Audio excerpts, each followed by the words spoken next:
Gentlemen, let's pray to the Lord first. Thanksgiving prayer. In the name of the Father, the Son, and the Holy Spirit. Amen. Our Father who art in heaven, hallowed be thy name. Thy kingdom come, thy will be done on earth as it is in heaven.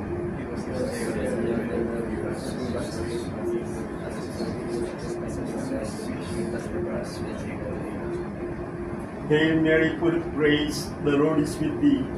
Blessed art thou among women, and blessed is the fruit of thy womb, Jesus. Holy Mary, Mother of God, pray for us sinners now and at the hour of our death. Glory be to the Father, and to the Son, and to the Holy Spirit. As it was in the beginning, is now, and shall be world without end. May mighty God bless us, the Father, the Son, and the Holy Spirit. Amen.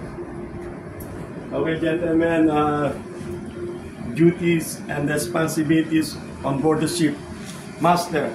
Master is the overall in command. Is responsible for the safety of the vessels, crew, passengers, and cargo. Okay, next, Chief Officer. Chief Officer, second in command to the captain, in charge of cargo operation, ballasting, safety of the vessel and the crew. Okay, next, Second Officer. Second officer responsibility is passage planning and maintaining a navigational equipment like ECDIS and ARPA. Okay, next, Third Officer. Third officer is a safety officer. He is the one in charge of LSA, FFA, and also assist captain documents and safety of the crew wearing PPE and assist chief officer in cargo operation.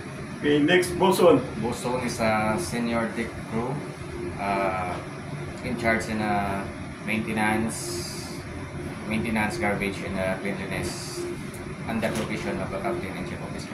Okay, next, able-bodied seaman. Able-bodied seaman duties and responsibilities are maintenance, cargo operation, navigational watchkeeping, and steering. Okay, next, OS.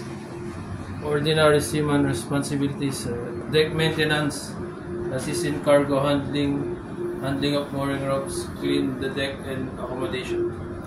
Okay, next, Chief Cook. Chief Cook plans the menu and manages the provisions and food and cooking for the meal of the crew. Okay, next, Deck Cadet. Deck Cadet is a training officer on board, a future officer, and he must undergo a practical training on board the ship. Okay, very good. Gentlemen, please subscribe my YouTube channel, KAP TV, Ingo TV.